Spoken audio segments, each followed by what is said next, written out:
Merci Monsieur Heinrich. Nous arrivons donc maintenant à une question de Monsieur Julien Dive. Merci Madame la Présidente. Madame la Ministre, je ne suis pas issu d'un milieu de professionnels de la politique, mais d'un milieu social de travailleurs qui m'ont transmis la notion de méritocratie et qui m'ont appris ce qu'est la valeur travail. Fils, petit-fils de commerçants de laine, je pense pouvoir être le porte-parole, ici même, de milliers d'indépendants de France qui connaissent aujourd'hui les pires difficultés à faire vivre leur activité. Je pense particulièrement à ces artisans et commerçants que je rencontre chaque jour et dont l'activité est entravée par les services du régime social des indépendants.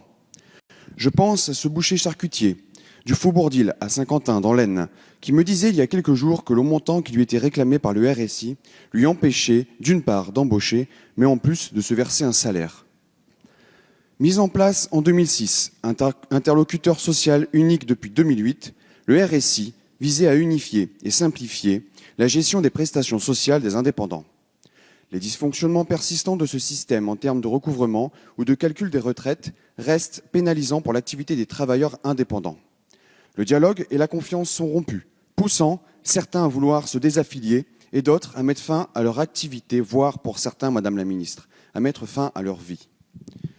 Le gouvernement a annoncé, ici même, le 27 avril dernier, avoir demandé des pistes de simplification aux directeurs généraux des URSSAF pour juin prochain, afin d'améliorer les relations entre ACOS et RSI, qui sont à l'origine de nombreux problèmes de recouvrement. Ces propositions devraient intégrer le prochain projet de loi de finances de la sécurité sociale. Je salue cette volonté d'améliorer le fonctionnement du RSI, mais les indépendants qui n'ont pas pu se verser de salaire depuis le début de l'année ne peuvent pas se permettre d'attendre le vote du prochain projet de loi de finances de la sécurité sociale. Il y a urgence, Madame la Ministre, et parfois urgence vitale. Il s'agit d'agir vite pour aider les artisans, commerçants et professionnels libéraux qui, au quotidien, subissent plus le régime social des indépendants qui ne se sentent protégés par celui-ci. Je souhaite donc savoir si le gouvernement peut mettre en œuvre des solutions d'urgence pour aider au plus vite les indépendants les plus en difficulté et s'il propose des voies alternatives pour assurer la pérennité des activités de ces créateurs d'emplois qui font vivre nos villages ruraux et nos quartiers de ville. Je vous remercie. Merci Monsieur le député.